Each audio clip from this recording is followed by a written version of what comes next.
మీకొక కథ చెప్పనా? పెద్ద వర్షంలో ఒక బ్రిడ్జ్ మీద ఒక ఆవిడ, ఒక చిన్న బాబు పరిగెడుతూ ఉంటారు. ఎందుకో తెలీదు ఆవిడ ఇద్దరి షూస్ తీసి పక్కపక్కన పెడుతుంది. బాబుని ప్రేమగా దగ్గరకు తీసుకుంటూ తన చేతులు మెల్లగా బాబు మెడవైపు తీసుకెళ్తుంది. కట్ చేస్తే ఒక ఇంట్లో ఇద్దరు అన్నదమ్ములు కొమరో అండ్ మిక్ వాళ్ళ డైలీ రొటీన్లో బిజీగా ఉంటారు. తమ్ముడు మిక్ ఆటిజం చైల్డ్.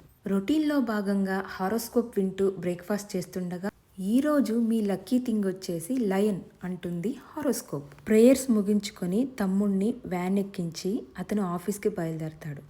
అతని రొటీన్ని సమ్ ఎక్స్ అబ్జర్వ్ చేస్తూ ఉంటారు.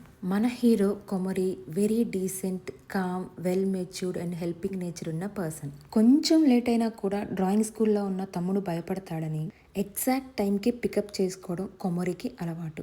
అయితే ఆ రోజు మిక్ వేసిన లయన్ డ్రాయింగ్ జూలో పోస్టర్గా సెలెక్ట్ అయిందని టీచర్ చెప్తారు. కొమరి అండ్ మిక్ చాలా ఇయర్స్ ఒకే ఇంట్లో రెంట్కు ఉండటం వలన పక్కింట్లో ఉండే ఒంటరి ఓనరు వీళ్ళని ఫ్యామిలీలానే ట్రీట్ చేస్తారు. రొటీన్ లో భాగంగా కొమరి ఓనర్ తో మాట్లాడుతూ ఉండగా ఇంట్లోకి వెళ్లాల్సిన మిక్ చాలా పెద్దగా అరుస్తాడు. హడావిడిగా కొమరి వెళ్లి చూస్తే ఇంటి బయట ఒక కార్నర్ లో ఒక చిన్న బాబు కూర్చొని ఉంటాడు. ఇంతకీ ఆ బాబు ఎవరు? పార్ట్ 2లో వినండి.